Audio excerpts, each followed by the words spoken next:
नमस्ते बच्चों। Last class में मैंने आपको बताया था कृष्णदेवराय के बारे में।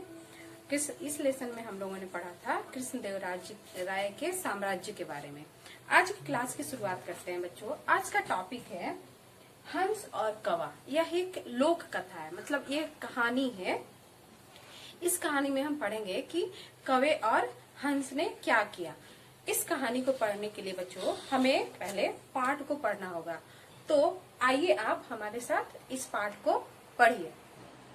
आइए बच्चों मेरे साथ ये कहानी को पढ़िए। हंस और कौवा। गंगा के किनारे बरगद का एक पेड़ था और उस पेड़ के आसरे में पक्षियों की एक बड़ी बस्ती रहती थी।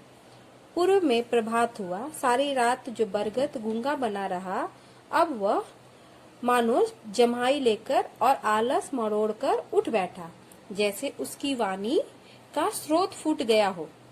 भागीरथी का धीर गंभीर नीर कल कल छल छल नाद के साथ बह रहा था। ऐसे कुछ दिन हंस बरगद के नीचे आ पहुँचे। शुद्ध श्वेत वर्ण वाले मानस सरोवर के राजहंस, सफेद झक उनके पंख और मोती मराल का दाना चुंगने वाली उनकी सुंदर लाल चोंच, आज वे कोई 50 कोस का मार्ग तय करके आए थे। उनके मुंह पर और उनके पंखों पर थकान की तनिक सी छाया थी। पंख समेटकर हंस बरगद के नीचे बैठे। पेड़ पर एक कौवा रहता था। काजल से काले उसके पंख और पंखों से भी अधिक काले उसकी चोंच। दोनों आंखों में से एक आंख झूठी और दोनों पैर में एक पैर लंगड़ा। जीभ पर सरस्वती विराजती थी। हंसों को देखकर कौवा भाई कांव कांव करके फुदकने लगे।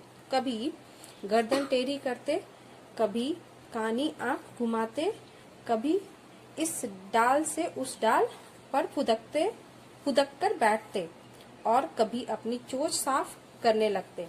यह कौन बैठा है यहाँ? कौवे ने अत्यंत तिरस्कार पूर्वक कहा और अपनी एक टांग उठाकर उसने हंसों पर चिरक दिया। हंस आराम से बैठे थकान उतार रहे थे। उनमें से एक हंस बेताब हो उठा। तभी उसकी जवानी फूट रही थी। कौवे की बीट पढ़ते ही नौजवान हंस ने उसके ऊपर देखा। अरे तुम कौन हो? यहाँ क्यों आए हो? क्या यह बड़ तुम्हारे बाप का है? कौवे ने पूछा। हंसों ने जवाब नहीं दिया। यह देखकर कौवे को और जोश आ गया। वह 4 डाल नीचे उतरा और ज्यादा जोर से कांव कांव करने लगा। बोला, अरे बोलते क्यों नहीं हो? मुंह में जीभ वीव है या नहीं? कौवा और 2-4 डाल नीचे उतर आया। अब वह बिल्कुल ही पास आ गया। उसका कांव कांव तो जारी ही था। कौवे के कर्कश स्वर से थककर एक हंस ने उत्तर दिया, हम राजहंस है। आज लंबा पथ पूरा करके थक गए हैं, इसलिए कुछ देर यहाँ बैठकर विश्राम कर रहे हैं। अभी चले जाएंगे। तो कुछ उड़ना भी जानते हो या यूं ही इतने बड़े बड़े पंख लिए बैठे हो? कौवा भाई तो फूले नहीं समा रहे थे, फिर बड़ पर चढ़कर और उड़ने लगे। नौजवान हंस कौवे की ओर टकटकी लगाए था, किंतु कौवे से कहीं रहा जाता। बोला, यूं घूम घूम कर क्या देख रहे हो? उड़ना जानते हो तो आ जाओ। मैं 51 तरह की उड़ानें उड़ना जानता हूँ। देखो यह दूसरी, यह तीसरी और देखो यह चौथी, और यह बिल्कुल नई। कौवे की 51 उड़ानें। बाईं आंख मुंदे और एक उड़ान हो गया। दाहिनी मुंदे और दूसरी चोंच के ऊपर उठाए रखे तो तीसरी, और नीचे झुकाए रखे तो चौथी। इस तरह कौवे ने अपने 51 प्रकार तैयार कर रखे थे और खेल सारा बरगद के आसपास। 2-4 प्रकार की उड़ानें दिखाकर कौवे ने फिर नीचे उतर आया। छाती फुलाता, ऐंठ कर चलता, हंसों के सामने आता और कहता, ऐसा कुछ जानते हो? इस तरह से कौवे की 51 तरह की उड़ाने का प्रदर्शन पूरा हुआ, किंतु हंस जवाब दे तब तक हंसों की चुप्पी से कौवे महाशय का हौसला और भी बढ़ गया और वह बोला, हे हिम्मत मेरे साथ उड़ने की, 51 प्रकार में से कोई 3-4 उड़कर दिखाओ, दिखते तो छल छबीले हो, शर्म नहीं आती। वृद्ध हंस चुप रहे, किंतु उस युवक हंस का खून खौल उठा। बोला, दादा मुझे जाने दो ना, इस कौवे की 7 पीढ़ियां ने भी कभी हंस देखे नहीं। हम तो मानस सरोवर के राजहंस है। हम इस कौवे के मुंह क्यों लगे? हम इसके साथ होड़ में उतरे तो इसे व्यर्थ की झूठी प्रतिष्ठा प्राप्त हो जाए, भले बकता रहे। हम तो अभी चल पड़ेंगे, उस अनुभवी हंस ने जवाब दिया। किंतु इससे उस नौजवान के मन को संतोष न हुआ। उसके पंख चुलबुलाने लगे, उसका दिल दुखने लगा। बोला, ना दादा, मुझे तो जरा इसे दिखाने दे। नहीं भाई नहीं। किंतु जवानी आखिर उछली। नौजवान हंस सामने आया और बोला, भाई तुम्हें 51 उड़ाने आती है, उतनी तो मैं नहीं जानता, पर एक उड़ान जानता हूँ। कितनी? एक। छी, मैं एक में क्या धरा है?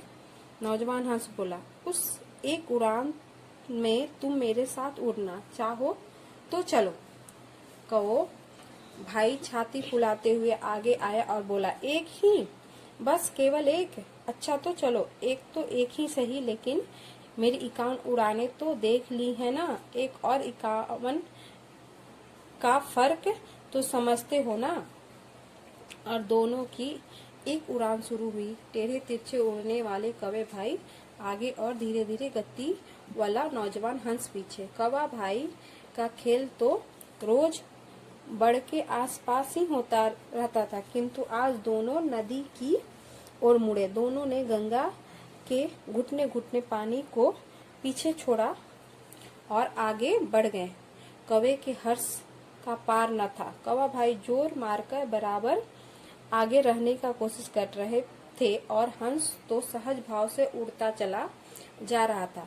कुछ देर आगे जाने पर कौवा मुड़ा और बोला, इतने पीछे क्यों रह जाते हो?